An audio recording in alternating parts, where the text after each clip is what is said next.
BLO साथियों, कैसे हैं आप। आज हम लोग सीखेंगे कि हाइब्रिड बीएलओ ऐप से आप अपनी चेकलिस्ट को खुद कैसे वेरीफाई कर सकते हैं। जैसा कि आपको पता ही होगा कि बीएलओ की मदद के लिए एक हाइब्रिड बीएलओ नाम की ऐप बनाई गई है। तो इसकी मदद से बीएलओ का काम कुछ कम हो जाता है। जैसे कि पहले आप जो 6, 7 और 8 नंबर फॉर्म भर के भेजते हैं अपने ईआरओ के पास, वहाँ से आपको पेपर चेक लिस्ट आती है। आप उसको वेरीफाई करके फिर दोबारा आप उसको वहाँ पे ईआरओ के पास पकड़ा के आते हैं। लेकिन अब आपको ये काम बड़ी आसानी से अपने फ़ोन पर कर सकते हैं। हाइब्रिड बीएलओ ऐप की मदद से आप चेकलिस्ट को बिना पेपर के यहीं पे वेरीफाई कर सकते हैं। उसके लिए क्या करना होगा, सिर्फ आपको एक ऐप डाउनलोड करना होगा और ये काम आप कुछ सेकंड में ही कर सकते हैं। ये आपको बता दूं कि ये ऐप आपको प्ले स्टोर पे नहीं मिलेगी। इसके लिए आपको गूगल करना होगा। गूगल में आप भरेंगे hybrid BLO app, hybrid BLO app. ये आप फीड करेंगे तो पहली जो गवर्नमेंट की वेबसाइट खुलेगी, उस पर आप क्लिक करेंगे तो ये आ गया आपका हाइब्रिड बीएलओ ऐप। इसे डाउनलोड पे क्लिक करके आपने डाउनलोड कर लेना है। डाउनलोड तो डाउनलोड हो गया बड़ी जल्दी, छोटा सा ऐप है। इसे हम ओपन करेंगे, ओपन करके इसे इंस्टॉल कर लेंगे। इंस्टॉल हो गया, इसे हम ओपन करेंगे। ओपन करेंगे तो आपको लॉगिन के लिए, बीएलओ लॉगिन के लिए बोलेगा। आपको पता ही होगा अपना पासवर्ड और आईडी। आपको बता दूं कि आईडी आपका वो फ़ोन नंबर ही है जो आपने अपने ईआरओ के पास दर्ज करवाया हुआ है, और पहली बार के लिए पासवर्ड भी आपका फ़ोन नंबर ही होता है। उसके बाद आप इसे चेंज भी कर सकते हैं।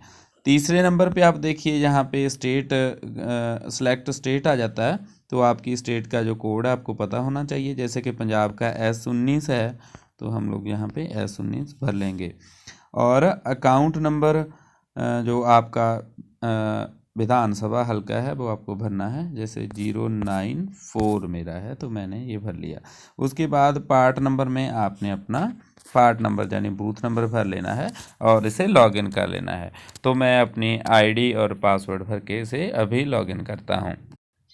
तो लीजिए, मैंने अपनी आईडी को, बीएलओ आईडी को लॉगिन कर लिया है इस ऐप पे। इसके बाद देखिए सबसे ऊपर आ रहा है डाउनलोड इलेक्टर लिस्ट। ये आपको करना होगा, इसी में आपको डाउनलोड करना होगा। ये आपके फ़ोन में स्पेशली कहीं डाउनलोड नहीं होगा, जो इसी ऐप में रहता है। ठीक है, ये डाउनलोड करना, इलेक्टर लिस्ट डाउनलोड करना ज़रूरी होता है, क्योंकि इसके द्वारा ही सारा डाटा आपके जो ऐप है उस पर आता है। तो ये थोड़ा समय ले सकता है, 5-7 सेकंड ले सकता है ये। लीजिए, लोकल डेटाबेस जो है वो डाउनलोड हो गया। इसके बाद ये वाइट कलर का हो जाता है। इसके बाद आप ध्यान से देखिए, दूसरा है हाउस टू हाउस वेरिफिकेशन और तीसरा है रिवीजन। आपको रिवीजन पे जाना है चेक लिस्ट को वेरीफाई करने के लिए। ठीक है, रिवीजन पे आप जाएंगे। क्लिक किया मैंने रिवीजन पे,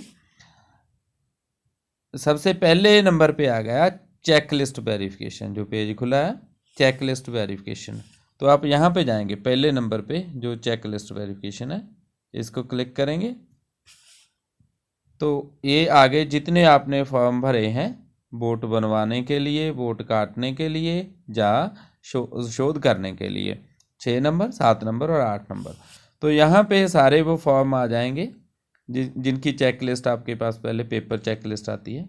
तो यहाँ से आपने इनको वेरीफाई करना है। कैसे करना है, जैसे मैं अपना एक फॉर्म लेता हूँ, मैं ये खोल लेता हूँ। किसी एक पे इसके हमें क्लिक करना होगा, किसी एक पे मैंने क्लिक कर दिया। फॉर्म टाइप फॉर्म से 6 लिखा आ गया। और देखिए यहाँ पे ये खुल गई उसकी डिटेल चेक लिस्ट की। पहले तो डिटेल जिसका फॉर्म भरा है उसकी डिटेल आ गई, आपने चेक कर लेनी है। नाम वगैरह सारा कुछ सही है, डेट ऑफ बर्थ, एज, सब कुछ देख लेना है। तो उसके नीचे आएगी ये चेक लिस्ट, आपको स्क्रीन पे दिखाई दे रही है। तो चेक लिस्ट को आप जैसे पहले पेपर पे वेरीफाई करते हैं, तो यहाँ पे ऑनलाइन वेरीफाई कर देनी है।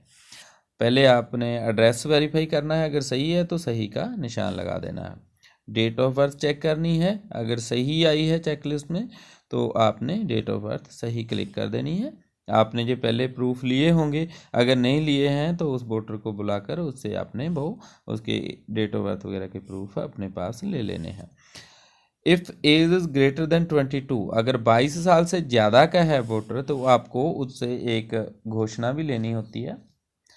22 वर्ष से अधिक, तो ये वोटर मेरा 22 वर्ष से ज़्यादा है, 23 वर्ष का है, तो मैंने इससे पहले ही घोषणा ले रखी है, इसलिए मैं इसे क्लिक कर दूंगा। जब फॉर्म भरा था तभी ले ली थी, तो ये क्लिक कर दिया कि इस एप्लीकेशन ने डिक्लेरेशन दे दी है कि वो 22 वर्ष से ज़्यादा है और उसने कहीं पे और वोट नहीं बनाया हुआ है। तो इसके बाद एब्सेंट, शिफ्टेड, डेड, ये हम तब भरेंगे अगर हमें ये वोटर उपलब्ध नहीं होता है, जब हमने वेरीफाई करना है, वेरिफिकेशन के लिए नहीं मिला है वोटर अपने एड्रेस पे, तो हम ये करेंगे। अगर सही है तो ऊपर के 3 क्लिक करने के बाद नीचे application details are verified and correct, ये क्लिक करेंगे, ठीक है, और इसके बाद सबमिट कर देंगे। एक नीचे और आ रहा है data entry errors if any, अगर कोई डाटा एंट्री की प्रॉब्लम है यहाँ पे तो आप ये भी क्लिक कर सकते हैं और उसको शोध कर सकते हैं। जैसे मैं क्लिक करूँ, अगर कोई प्रॉब्लम है डेट ऑफ बर्थ या नाम में, तो यहाँ पे भी आप सही कर सकते हैं। क्योंकि ये सारा मेरा सही है इसलिए मैं इसे क्लिक नहीं करूँगा, वापस जाऊँगा। तो ये चेकलिस्ट भरी गई है और इसके बाद मैं इसे सबमिट कर दूँगा। लीजिए मैं इसे सबमिट करने वाला हूँ, तो सबमिट कर दिया। देखिए एंट्री अपलोडेड सक्सेसफुली, तो ये चेकलिस्ट मेरी सक्सेसफुल हो गई है। ऑनलाइन मैंने अपनी चेकलिस्ट है जो वो वेरीफाई कर दी है। इसी तरह बाकी की वो यहाँ से चली गई है, वो चेकलिस्ट जो वेरीफाई हो गई है। इसी तरह से आप बाकी की भी जितने आपने फॉर्म भरे हैं 6, 7, 8, वो सारे यहाँ पे आपको दिखाई देंगे, तो इन्हें आप वेरीफाई कर सकते हैं। ये तरीका है। एक बार फिर शॉर्ट में आपको सारा बता दूं कि कैसे कैसे करना है। सबसे पहले आपने BLO ऐप को लॉगिन कर लेना है, उसके बाद आपने रिवीजन पे जाना है, ठीक है। रिवीजन, तीसरे नंबर पे लिंक आता है रिवीजन, दिख रहा होगा आपको, इसे क्लिक करना है। उसके बाद पहले नंबर पे आएगा चेकलिस्ट वेरिफिकेशन, चेकलिस्ट वेरिफिकेशन पे क्लिक करना है। उसके बाद सारी चेकलिस्ट डिटेल्स खुल जाएगी। जो भी चेकलिस्ट आपने वेरीफाई करनी है, जिस व्यक्ति को आपने वेरीफाई किया है उसके फॉर्म को, तो उसे क्लिक कर लेना है, उसका चेकलिस्ट खुल जाएगा। उसके चेकलिस्ट में जो जो आपने फीड करना है वो फीड करने के बाद सबमिट कर देना है। इस तरह से आपकी चेकलिस्ट जो है वो वेरीफाई हो जाएगी। इसके साथ ही इजाज़त दीजिए, धन्यवाद आपका।